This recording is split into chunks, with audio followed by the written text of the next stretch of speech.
All right, boys and gals, it's Sean Don back with another technical analysis. Here we have James Plummer, who just got another technical analysis done 2 weeks ago. Said he saw some good results.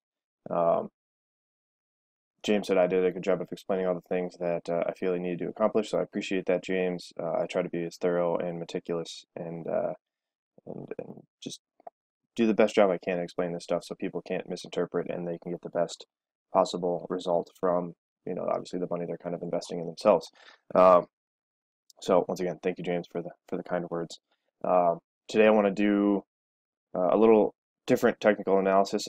James sent me a couple different throws to look at, and I want to do a comparison between two of them.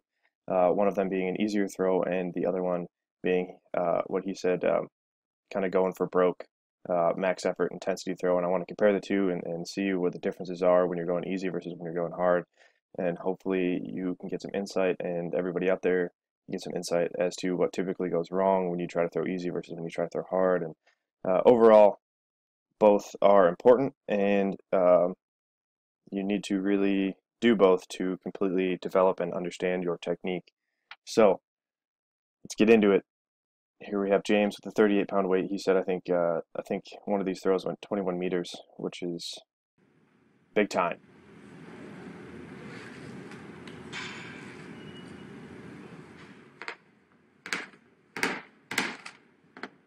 So that's the first throw. I'll play that one more time. As you can see, much easier, controlled winds, waiting for the ball, good patience. Your path through the circle already looks better than it did. And here we have the second one. This is the one he said he was kind of going for broke, throwing hard.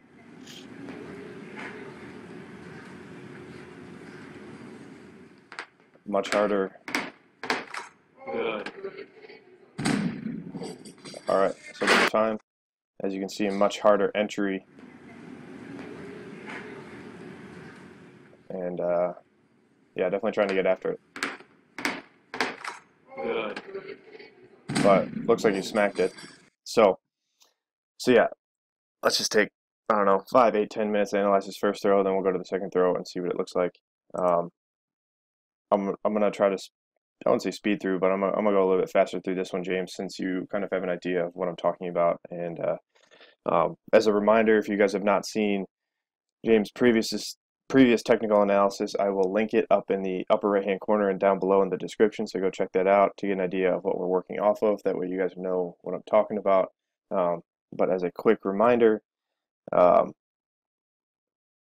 pretty much I think less technical analysis. We were focused a lot on posture and not pulling that left side away and trying to create tension with the right side as opposed to the left side. Um, so typical things that a lot of people need to work on. Um, I've already gone through and, once again, I said James can handle this two winds, this four turn, especially with a 38-pound ball. Um, he's not your average athlete, so keep that in mind when you're trying to throw weight and you want to do two winds or four turns. Simpler is probably better. So stick with that stuff for the average population. But like I said, also need to give James a shout out for the short shorts. Looking thick with two C's, no homo. Um, it's the new movement. Get behind the short shorts movement, taking it back to the 80s, trying to throw far. Um, so, but yeah, so through these winds on this easier throw, you can see you're definitely trying to stay more back on that left side. Like right here, you can see it looks like you're trying to make a more conscious effort of that. And I think you're doing a better job of it. Arms nice and long and relaxed, and hands are up. So like this is the difference between a good wind and a bad wind with the weight, is that his hands don't really drop too much. Yeah, sure, they're about belly button height, but when people wind the weight, the ball usually gets so far above their head and then comes crashing down and ends up, with their hands down below their waist, right around their mid thighs, and it just destroys their posture. Um, I just posted an Instagram story a couple days ago of me doing winds with the weight, doing a one turn, and you can see the same thing. My hands are kind of up near more of my sternum rather than down below the waist where most people get on the wind. So that's what differentiates a good wind versus a bad wind, and a lot of people aren't strong enough to handle that. Um, but as you come through the entry, your tendency is to still lead with this left shoulder, and you can see you're shifting over here. So this is good. All your weight is over your left side, but your timing with the ball is just a little off. And we'll see how it goes from here to the next few slides. Okay, yeah, not bad. Um, uh, okay, so like I said, I think as you come off the second wind, this shift to the left is what kind of automatically creates tension through that left side. So here, these next few frames. All right, so you can see that tension was set up through these 3 frames right here. And then you do a good job of waiting and letting the ball pass, but I think if you just smooth that out a little bit more and you didn't have that jerky left side movement, um, you can definitely see this left shoulder is more over this left side. That's good. But I think if you just waited for the ball a little bit more in the entry and tried to think about more right side, think about using this right side to drive the ball out left rather than, or using this right leg to wait. The right leg and the ball need to come together around this left side, whereas initially that left side goes first and then the right side and the ball come around. It needs to be kind of everything together. But then as you come through, that left hip still shifts back and your posture is decent here. I think your shoulders need to be back more. A side view would be good. Shoulders need to be back more over the hips, hips a little bit more forward. Think posterior pelvic tilt. I think that's a major key that a lot of people miss out on when it comes to posture. Obviously, you can have your hips forward underneath your shoulders or your shoulders back over your hips, but if you don't have that posterior pelvic tilt, then you're missing out on a lot of things. But as you come through, that left hip doesn't shift back as much. You wait for the ball to pass more. You can really see this ball. Yeah, I like this. I like this, James. I like this. Um, Hip is still back and shoulders are still forward, like I said. So this is what I'm talking about here. Ideally, you want your hips, this knee a little bit more forward, your hip more forward, right hip more forward, and shoulders pretty much where they are. Looking nice and long and relaxed and connected though. Um, and then let's see what happens as you come around. I know you had a problem with your posture and your shoulders being a little tilted, but as you can see here, now you're much more level. This is good. The more level you come in with that right, or come in to that first turn, or to any turn really, the more you're going to be able to get that right side forward and um, catch with better posture. And boom. So, big thing. This is much improved from the last throw I saw. Shoulders back more over the hips. You could still do it a little bit more. I still suffer or struggle with this problem as well, so I know it's not going to be a quick fix. Um, but hips back more over shoulders, more back over the left side. Let's see how long you work the ball. Left heel comes down, good. You're waiting for the ball to turn, to pass, pass. And just a little shift back. So like right around here, this heel comes down. You want to hold this left side and just think about using this right glute, this right hip, and to propel the ball out left. So hold this left side right here. And you don't shift back as much as you did. But I also think what contributes to this left side shifting is you straightening out this left leg. So once again, like I said, to get that heel down, a lot of people think about standing up. Not even standing up. They don't think about it, but it's a reaction. So they think get this heel down and this left leg straightens. And I think that's what causes you to over rotate just a little bit and also causes this left side to pull a little bit more. So right when you get to about here, all right, you need to think about not sitting, not dropping your hips, but you need to think about keeping that left leg bent exactly where it is. Imagine if you were wearing like a brace or a cast, like you're wearing a brace and your leg is locked at 115 degrees or something like that. I don't even know if that's the right angle, but you want to keep it right there. The more you stand up, the more it changes your timing. So if you stand up, it shortens this ball on the left side, and if you shorten the ball on the left side, then you don't have the same amount of time that you would as if you were to run the ball long left. So then you end up shorting yourself and over rotating a little bit. And from there, like I said, if you catch late, if you catch with broken posture, you're more likely to pull that left side to create tension to feel the ball, to keep up with the ball, if that makes sense. A lot of words just came out of my mouth, I feel like. But yeah, so right about here, like I said, try to keep that knee bent more and more and more. And then you work this right hip around it, posterior pelvic tilt, and you keep that left leg bent. There will be a slight rise and a slight drop naturally. But don't think about it. I shouldn't have even said those words because I know everybody out there is going to say, oh, I need to start dropping and sitting and standing up. And no, you don't. Stay one level. like I said, I think that rise, this little, there's like maybe you rise like 3, 4, 5 inches, just a little bit in this double support, this final phase, which is just you, a product of you working the ball. Um, but then it carries over as the ball goes left in this left leg. If it was a little bit more bent and this left knee was a little bit more forward over this toe and this hip was a little bit more forward, that ball would get a little bit more left. You'd have much more time and you would catch early. And here you go back to the more classic James Plummer style shoulder tilt, hip tilt, and then because of that, you step around just a little bit. It's a slight, it's not as bad as the previous analysis I did on you, um, but it's getting better. So, I mean, and like I said, it's all about progression. You know, it doesn't need to be perfect, it just needs to get better. So shoulders are level on the catch, back over the left side, but your hips, right hip is back just a little bit. Right hip more forward, hips more forward in general. And then as you come through, I think you're going to see more of the same stuff here. So you're countering back against the ball really great. This left side is damn near perfect. But then the same thing. So this frame over the next couple of frames, you're going to see yourself stand up just a little bit. And then the left side is still pulling away just a bit. Like I said, posterior pelvic tilt is the key. Also that knee, like I said, keeping that left knee bent, keeping it more over the toes, gets more weight on that left side, and then prevents you from pulling away. If you don't pull away, like I said, that pulling away is kind of creating tension once again.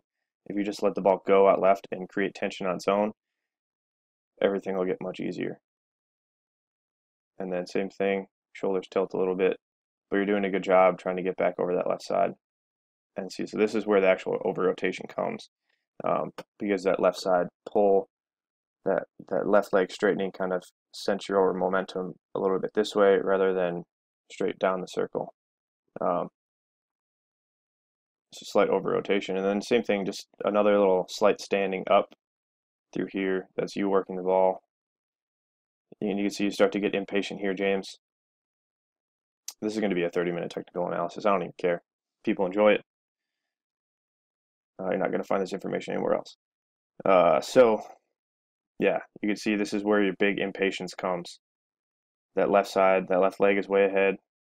Left shoulder is ahead. You're ahead with the ball, but the ball is back behind that right leg. And it's the weight throw. It's hard, I know. It's hard to stay patient with it. But the more you can really stay patient and let the ball pass through this third turn, it's really going to take off. And your rhythm is going to get so much better. And the ball is going to accelerate so much more going into this final turn. And same thing, you stand up just a little bit. Knee is back, away from the toe. Left shoulder's back. You can see your force vector, if you're just throwing random words out there. But you can see you're kind of back away from the ball rather than straight up and down in this single support. And then as you come around, a little tightness through the arms, preparing for the finish. Back over that left side, a little late catch. I think if you could get down, if you stayed down that left leg and you got this right foot down, this right foot down would come just a little bit earlier, and you'd catch right about here, or at least in between these two frames, and you'd be somewhere in between 270 and 180. What would it be, 215, 220, something like that. But yeah, and then you still come through and very good patient at the finish. And you can see, so the tendency is to, once you stand up in the earlier turns, the tendency is to stand up more in the later turns. And you see this left leg is damn near straight on the finish. And that's also just a byproduct of triple extension, trying to put force into the ball. But that's just a telltale sign that you're straightening it out more in the earlier turns as well. But you stick the finish pretty well. So overall, that is your first easy throw. You can see you've improved on some things, and then but you still need to continue to progress and keep working those things out. So moving on to the second throw. So this is the more intense throw. Once again, just one more time to refresh your memory so you see what James did in the last throw, and we see what James does in this throw and see what breaks down or what he may do better in this throw. But first look, like I said, I think he still has to improve a lot of the same things. But that extra intensity will change timing and rhythm and tension just a little bit to make things different. So once again, over the left side pretty well. I'll try to go a little bit faster through this one. Um, Back over the left side, hands high. Doesn't drop the hands on the right side. And you can see, so this entry is what where you really apply most of your force. And I think when you take more high intensity throws, and it's winding in the weight is weird. I'd say if this was a hammer, I would say you're not doing a good enough job of accelerating the ball in the winds, and you're trying to get all your energy into the ball in the entry. But since this is the weight, it's a little bit hard to wind rhythmically. I would say slower first wind, strong second wind. That's normally what I say. So I guess I'll say that to you as well, James. But uh, since you do try to create most of your energy in this entry, you can really see that left side starting to go right from the start to create tension rather than using this right side. So like it looks like you're pulling backwards and pushing away in this direction, which is good, but you also have to use this right side. Think about almost throwing the ball as this ball comes through here. Think about almost throwing the ball forward towards me, so towards the person holding the camera. Throw the ball forward, and that creates that pendulum motion, and then the ball will move naturally around you as long as you hold that left side. Whereas right now you're trying to create rotational energy, you need to create linear energy. Push the ball forward, throw the ball forward, and feel the ball sling around you. I think that's something that would make a huge difference for you. But as you can see, like I said, this left side, you're lined up over it, but you're just ahead and you're creating tension with it early on. And you can see here, hip shifts back more in the entry compared to the previous throw where it's easier. And then shoulders more tilted. Decent catch, a little bit more over this right side. All right, left side comes down, and once again, I think you're going to see the same stuff here. This left leg's going to straighten out, and this left side is going to create tension once again. Do a good job of being patient with the ball.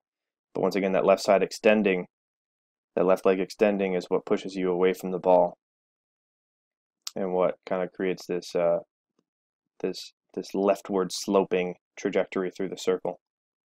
But super long, super good tension. That's just you're kind of creating it the wrong way, and you can see. So this once again this tilt. You can see this left side axis is tilted. It should be closer to upright, at least from the knee through the shoulder. This knee needs to be bent, but this needs to this left shoulder, left hip, left knee should be pretty much where the right shoulder, right hip are at. But then you come down, and you're just a little late, I think, relatively speaking. You almost step around maybe an inch or two. But then, so this is where that standing up really goes to show. So you try to put that left heel down, and you straighten up, and you're once again just driving backwards away from the ball. We need to be driving. Your timing is just off a little bit. So your counter, that left leg extension, causes over rotation. Same thing in the second turn, tightness, and just in the previous throw, you can see this patience in the third turn is lacking. If you just let the ball go by just a little bit more, and this is, I think this is the problem with doing 4 turns in the weight, is that most people don't have the patience or the strength to really let the ball pass in that third turn. And this is a prime example. If this were your final turn, I would say, hey, you're fine, just let it rip, you'd be good. But since you have to go another turn, you got to stay just a little bit more patient and a little bit more relaxed and let the ball pass and let that right side turn into that left side. Whereas this left side is going to shift back again once more. Combining words out here, and then you come through, and this is that with that last turn, this left leg extension was most pronounced, and then because of that, you can see you're a little bit high, and then you come around a good bit, and you catch very late, relatively speaking, but you still have so much tension through that left side that you're able to salvage it and still smack the finish. So like I said, I don't know which one of these you said was a 21-meter throw. I'd like to say that it was the first one, but if it was also the second one, it makes sense, because when I grip and rip and my technique goes to shit, it still goes far sometimes. So yeah, but yeah, so as you can see, that left leg extension through both throws is kind of what is causing that over rotation and creating that left side tension. Um, like I said, just try to bend that left knee more, stay down, and let the ball take you out left more rather than you creating tension, getting the ball out left, trying to get the ball out left. It's kind of a weird paradoxical sort of thing, whereas if you just like relax and hold your position and let the ball pull you, it will go better than if you're doing what you're doing now, which is you're doing the right idea. You have the right essence. You're trying to get over that left side more, but now you need to let the ball take you over that left side more. So that's kind of like the next step. It's like, what do they say? Like skill learning is consciously unconscious and something like that. Yeah. So you have to be conscious of what is going on, but you also need to be unconscious and let the ball do what it wants. Hopefully that makes sense. But overall, just don't stand up on that left leg, or if you do, you need to time it better, more when the ball is at or just approaching zero, whereas you're kind of extending off that left leg about 30 to 45 degrees too late, and that's what causes that left side pulling. Outside of that, let the ball pass more in entry, use that right side, throw the ball forward and cast the ball out, and it'll sling around you. Those two cues, I think, will take you a long ways. Hopefully we can get this 38-pound ball going 22 meters. I don't know, but another long-ass technical analysis later. And yeah, that's all I got for you, James. If you got any questions, hit me up. If anybody out there wants a technical analysis of their own, start making gains like James, maybe you'll throw the 38-pound 21 meters as well. Hit me up on social media if you would like one, or go to my website, www.seandonling.biz. Services page, Instagram, technical analysis, or in-depth technical analysis. This would be in-depth, clearly. $15, and the Instagram is $5. So thank you for watching. Go check out some other videos. All right, peace out.